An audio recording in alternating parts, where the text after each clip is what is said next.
నమస్తే శివ ఓం. నేను మీ Suman TV doctor Vishwesh Reddy. Welcome to billionaires club. ఇక్కడ అందరి నోట డిస్కషన్కి వస్తుంది జీడిపి. అందరు జీడిపి అని మాట్లాడుకుంటున్నారు. దేశం ఎదుగుదల, భారతదేశం యొక్క ప్రపంచంలో ఉండే స్థానం పెరుగుతుంది, అది టాప్ 10లోంచి టాప్ 5లోకి వచ్చేసింది, నెక్స్ట్ టాప్ 3లోకి వెళ్తుంది అని చెప్పేసి. జీడిపి అంటే ఏంటి అనేది ఇవాళ మనము ఈ క్లాస్లో చూద్దాం. జీడిపి అని అంటే గ్రాస్ డొమెస్టిక్ ప్రోడక్ట్ అని చెప్పుకుంటాం. ఈ జీడిపి అనేది ఒక కొలమానంగా చెప్పుకోవచ్చు. అసలు జీడిపిని ఒక దేశంలో ఎలా కొలుస్తారు అనేది ఒకసారి చూద్దాం. ఈ జీడిపిని వై అనే అక్షరంతో మనం సూచిస్తాం. ఆ వై అనే అక్షరానికి ఒక క్యాల్కులేషన్ అంటే ఒక ఫార్ములా ఉంది. వై =C+I+G ప్లస్ బ్రాకెట్లో ఎక్స్ మైనస్ ఎం అని ఉంది. ఒక్కొక్క అక్షరానికి అర్థం ఏంటో తెలుసుకుంటే మీ ఫార్ములా వేసుకొని ప్రతి కంట్రీది జీడిపి మనం చూసుకోవచ్చు. సో ఇక్కడ y=C+I అని అన్నాం. సి అంటే ఏంటి అంటే కన్జంప్షన్ అని, అంటే ఎంత మనము వినియోగిస్తున్నాము. మీరు చూసే ఉంటారు వినియోగదారుల వస్తువులు వినియోగము అనేది. అని అంటే మనము ఎంత కన్జంప్షన్ చేస్తున్నామో, ఒక కంట్రీ ఎంత కన్జంప్షన్ చేస్తుంది అనే దాన్ని బట్టి ఈ సి అనేది డిక్లేర్ అవుతుంది. సో కన్జంప్షన్ని కలుపుతారు. నెక్స్ట్ C+I అని చెప్పుకున్నాం కదా. ఐ అని అంటే ఇక్కడ ఇన్వెస్ట్మెంట్, ఇక్కడే స్పెండ్ కూడా వస్తుంది. అని అంటే కన్జంప్షన్ అని అంటే మనము ఎంత వినియోగిస్తున్నామనంటే మనం వినియోగించడానికి ఏం కావాలి, మనకు స్తోమత ఉండాలి కదా. ఫర్ ఎగ్జాంపుల్ ఒక 1 lakh మనం టీవీ తీసుకుంటున్నాము అని అంటే, దాన్ని వాడుకుంటున్నాము అని అంటే, అది తీసుకునే స్పెండ్ చేయడానికి మనీ ఉండాలి కదా. సో అది వస్తుంది అన్నట్టు. ఐ అని అంటే ఇన్వెస్ట్మెంట్ కానీ లేదా స్పెండింగ్ కెపాసిటీ అని కానీ అని అంటే మనము ఖర్చు పెట్టే స్తోమత కూడా వస్తుంది. ఐ అనేది చెప్పుకోవచ్చు. నెక్స్ట్ మనం తీసుకుంటే జీ అన్నట్టు. జీ అని అంటే గవర్నమెంట్ ఎంత ఖర్చు పెడుతుంది, గవర్నమెంట్ ఎక్స్పెండిచర్స్, గవర్నమెంట్కి వచ్చే ఆదాయం ఎంత, అది వేటి మీద ఖర్చు పెడుతుంది. అది మౌలిక సదుపాయాలు అంటే రోడ్స్, ఎయిర్పోర్ట్స్, తర్వాత ఇలాగే వీటి మీద ఖర్చు పెడుతుందా, లేకపోతే ఉత్తుత్తి పథకాల మీద ఊరిక జనాలను కూర్చోబెట్టి సోమరిపోతులను తయారు చేసే పథకాల మీద ఖర్చు పెడుతుందా అనేది చాలా ఇంపార్టెంట్. ఎందుకనంటే కూర్చోబెట్టి మనం తినిపిస్తూ పోతే అందరూ సోమరిపోతులు అవుతారు. భవిష్యత్తులో 60% పైగా యూత్తో ఉర్రూతలూగుతుంది ఇండియా. ఇప్పుడు ప్రపంచంలో ఉండే యూత్ మొత్తం క్యాలిక్యులేట్ చేస్తే 60% ఇండియాలో ఉంది. వాటిని మనం సానుకూలంగా ఉపయోగించుకోవాలని అంటే అదే పథకాలు, ఉచిత పథకాలు బదులు వాటితో మనం ఇండస్ట్రీస్ పెట్టుకోవాలి, ప్రొడక్ట్స్ పెట్టుకోవాలి, ఆ తర్వాత కమ్యూనికేషన్ పెంచుకోవాలి. ప్రపంచంలో ఉన్న వనరులను దృష్టి పెట్టుకొని వాటిని మనకు ఆదాయంగా మార్చుకునే పద్ధతులు రావాలి. ఇది గవర్నమెంట్లు మనం కంపల్సరీగా పాటించాల్సి ఉంటుంది. సో నెక్స్ట్ ఏంటి, జీ అంటే గవర్నమెంట్ ఎక్స్పెండిచర్, ఎంత ఎక్స్పెండిచర్ ఉంటుంది. ఇవి ఇంటూ బ్రాకెట్లో వచ్చేసి ఎక్స్ మైనస్ ఎం. ఎక్స్ అని అంటే ఎక్స్పోర్ట్స్, మనము ఎంత ఎక్స్పోర్ట్ చేస్తున్నాము, ఏమేమి ఎక్స్పోర్ట్ చేస్తాము. ప్రపంచంలో మనం చూసుకుంటే బెల్లం ఎక్స్పోర్ట్ చేస్తాం, గోధుమలు, రైసు, ఇలాగ అనేక ముడి సరుకుల్లో మనము ప్రపంచంలో కొన్ని దానిలలో ఫస్ట్ సెకండ్ పొజిషన్లో కూడా ఉన్నాం. అంత ఎక్స్పోర్ట్స్ ఉన్నాయి. అంటే మనం బయటికి ఎక్స్పోర్ట్ చేస్తాం. కాటన్ ఉంది, చాలా వరకు ఎక్స్పోర్ట్ చేసేవి ఉన్నాయి. సో ఈ ఎక్స్పోర్ట్ చేసే వాటిలో సర్వీసెస్ కూడా ఉన్నాయి. అందులో ఐటీ సెక్టారు చాలా ఉంది. అందుకే నేను ఇందాక చెప్పాను 60% యూత్ ఉన్నారు. ప్రతి ఇయర్ కూడా 8 లక్షల మంది దాదాపుగా మనకు ఇంజనీర్స్ బయటకు వస్తున్నారండి. వాళ్ళు 10,000 15,000 టెలికాలర్స్గా పనిచేయడానికి ఉన్నారు. కాబట్టి వాళ్ళకి మంచి అవకాశాలు కల్పించి మంచి ట్రైనింగ్ ఇస్తే వాళ్ళు దేశానికి మంచి సంపాదనను తీసుకొని రాగలుగుతారు, వాళ్ళు కూడా ఎదగలుగుతారు. సో ఇవన్నీ BPO కింద తీసుకొని రావాలి. సో ఇక్కడ ఎక్స్పోర్ట్స్ అనేది పెంచుకోవాలి. ఇప్పుడు ఆ exports minus imports, X minus M అన్నాం. ఎం అంటే ఇంపోర్ట్స్. మనము ఎక్స్పోర్ట్ చేసేది 100 రూపాయలు ఉండి ఇంపోర్ట్ చేసుకునేది 50 రూపాయలు ఉంటే మనకు 50 రూపాయలు మిగిలినట్టు లెక్క. అలా కాకుండా ఎక్స్పోర్ట్ చేసేది 100 రూపాయలు ఉండి ఇంపోర్ట్ చేసుకునేది 200 రూపాయలు ఉందనుకోండి, 100 రూపాయలు మనము బాకీ పడుతున్నాము ఎవరికి, అంతర్జాతీయ మార్కెట్కు డాలర్ రూపంలో. కాబట్టి ఇది చాలా జాగ్రత్తగా గమనించాలి.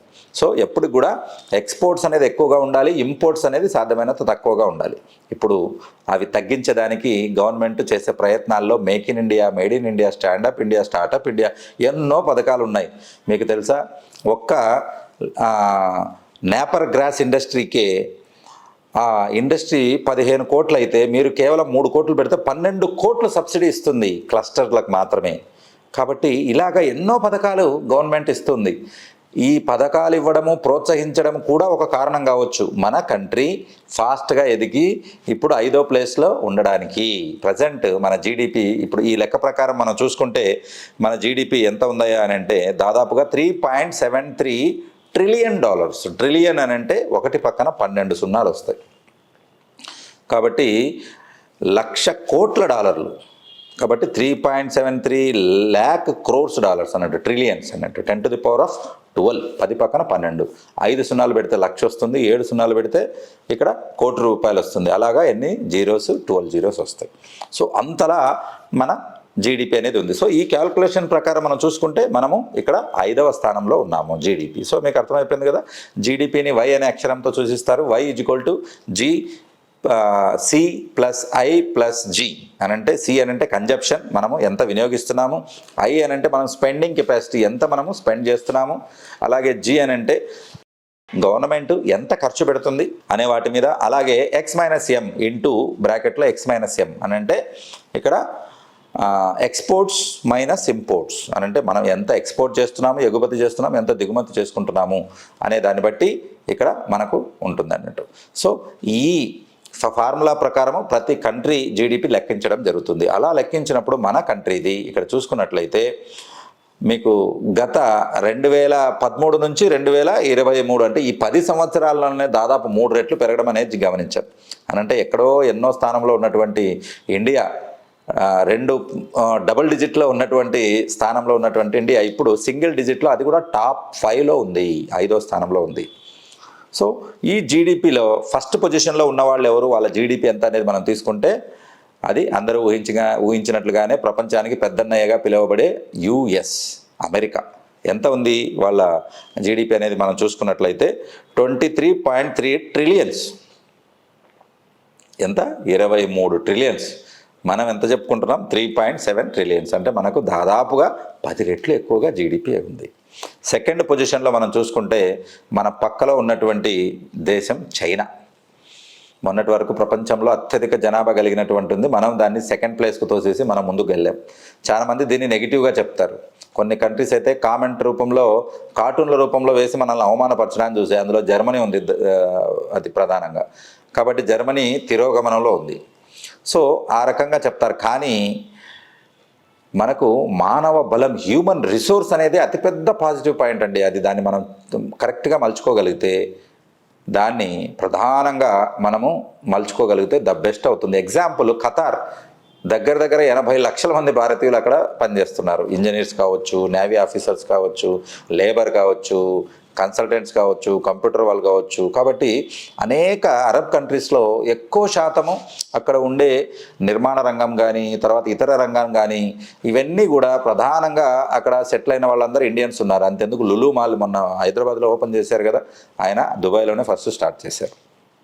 సో ఈ రకంగా అన్నట్టు. సో ఈ రకంగా వాటిని ఉపయోగించుకోవచ్చు. సో సెకండ్ వన్ వచ్చేసి చైనా జీడిపి ఎంత ఉందయా అని అంటే 17.7 ఉంది, 17.7 అని అంటే మనకు దాదాపుగా ఇక్కడ చూసుకుంటే మనకు దాదాపుగా ఇక్కడ 3 అని అంటే దీనికంటే కొన్ని 5 to 6 టైమ్స్ ఎక్కువగా ఉంది, 6 రెట్లు ఎక్కువగా ఉంది. 3వ స్థానంలో ఉన్న జపాన్, 4వ స్థానంలో ఉన్న జర్మనీ, 5వ స్థానంలో ఉన్న భారత్. వీటికి తేడా చాలా తక్కువగా ఉంది. 17 తర్వాత నెక్స్ట్ స్థానంలో ఉన్నటువంటి జపాన్ థర్డ్ 4.9 ఉంది, 4.9, దాదాపుగా 5 ఉంది. నెక్స్ట్ ప్లేస్లో ఉన్నటువంటి జర్మనీ 4.3 ఉంది. ఇండియా 3.73 ఉంది. అని అంటే ఇండియాకు జర్మనీకి కేవలం 0.5% మాత్రమే ఉంది. అయితే అంతర్జాతీయ లెక్కల ప్రకారం ఇండియా ఇప్పుడు 2024 అనుకుందాం, ఇప్పుడు 2024 నుంచి 6 సంవత్సరాలలో 2030 కల్లా 2030 కల్లా థర్డ్ పొజిషన్కి వెళ్ళిపోతుంది. అప్పటికి మనం ఎక్స్పెక్ట్ చేసే మన జీడిపి మనం చూసుకున్నట్లయితే 7.3%కి వెళ్ళిపోతుంది. అని అంటే 4.3% ఉన్న జర్మనీని వెనక్కి నెట్టి, తర్వాత 4.9% ఉన్నటువంటి జపాన్ను వెనక్కి నెట్టి మనం థర్డ్ పొజిషన్లోకి వెళ్ళిపోతున్నాము. వీటికి కారణాలు ఏంటో తెలుసా? ఇక్కడ సంస్కరణలు అని అంటే మన దేశంలో ఉన్న చట్టాలను సవరించడం, ఫారిన్ అంటే బయట ఉన్నటువంటి విదేశీ పెట్టుబడులను ఇక్కడ ఆకర్షించడం, వాటికి ఇండియా ఒక బెస్ట్ సేఫ్ ప్లేస్ అని ప్రూఫ్ చేయగలగడం. వీటన్నిటికీ కూడా దౌత్య సంబంధ శాఖ అని అంటే ఏదైతే మనం బయట దేశాలతో ఒక సంబంధాన్ని నెలకొల్పుతున్నాం కదా, అది ప్రధానంగా ఇంపార్టెంట్ అండి. అది చాలా చాలా ఇంపార్టెంట్. ఎందుకనంటే మనం చూసుకున్నట్లయితే ఏదైనా వార్ జరిగినప్పుడు, ప్రపంచంలో ఇది ఉన్నప్పుడు అక్కడ మెయిన్గా ఏముంటుంది, ఏదో ఒక సైడు తీసుకోవాల్సి ఉంటుంది. కానీ మన ఇండియా ఎప్పుడు కూడా న్యూట్రల్ పొజిషన్ తీసుకుంటుంది, ఎవరికి సపోర్ట్ చేయదు. అప్పుడు ఏమవుతుంది, వార్లో పాల్గొనకుండా బయట నుంచి వాళ్ళకు తప్పున్న వాళ్ళకి తప్పని చెప్పడం, అవసరం ఉన్న వాళ్ళకి సహాయం చేయడం, ఈ రెండు చేస్తుంది ఇది. కాబట్టి రష్యా యుక్రెయిన్ అప్పుడు ఎవరికి చేయలేదు, యుక్రెయిన్కు మందులు పంపించింది, రష్యా నుంచి ఆయిల్ తీసుకుంది. మన సంబంధాలు ఎప్పుడు పర్ఫెక్ట్గా ఉంటాయి. ఇంక్లూడింగ్ మొన్న కూడా ఇజ్రాయిల్ తర్వాత గాజా తీసుకున్నప్పుడు మాత్రం ఇజ్రాయిల్ మనకు చాలా ఇంపార్టెంట్ కంట్రీ, టెక్నాలజీలో కానీ లేకపోతే మనకు ఈ రక్షణ రంగంలో కానీ చాలా ఇంపార్టెంట్. కాబట్టి వాళ్ళకు అక్కడ చేయగలిగింది. ఎందుకంటే ఇక్కడ ఆతంకవాది అనంటే తీవ్రవాదాన్ని ఏ దేశం కూడా క్షమించదు. ఇన్ఫ్యాక్ట్ ఎవరు కూడా, ఈవెన్ ఇస్లామిక్ కంట్రీస్ కూడా ఎవరు సపోర్ట్ చేయరు. ఎందుకంటే తీవ్రవాదంతో వచ్చే నష్టం చూశారు కదా, అందరూ కూడా పసిపిల్లలతో సహా ప్రాణాలు పోగొట్టుకోగలిగారు. కాబట్టి ప్రాణాలు నిలబెట్టగట్టే కంట్రీస్ కావాలి, అది తీవ్రవాదం అన్నట్టు. ఏ దేవుడు కూడా ఒక మనిషిని చంపమని ఎవరు చెప్పరు. సో ఇక్కడ ఈ సిచ్యువేషన్స్ అన్నీ ఇండియాను జీడిపి 2030 నాటికి మనకు 7.3 థర్డ్ పొజిషన్లో పుంచబోతున్నాయి.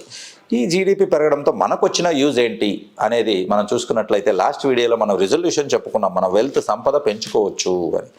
ఆ సంపద పెంచుకోవడానికి ఈ జీడిపి అనేది బాగా ఉపయోగపడుతుంది. అని అంటే జీడిపి పెరుగుతుంది అని అంటే మనకి అవకాశాలు పెరుగుతున్నాయి. మన ఇంట్లో ఉన్న హోమ్ ప్రోడక్ట్ అది వరల్డ్ ప్రోడక్ట్, గ్లోబల్ ప్రోడక్ట్ కావచ్చు.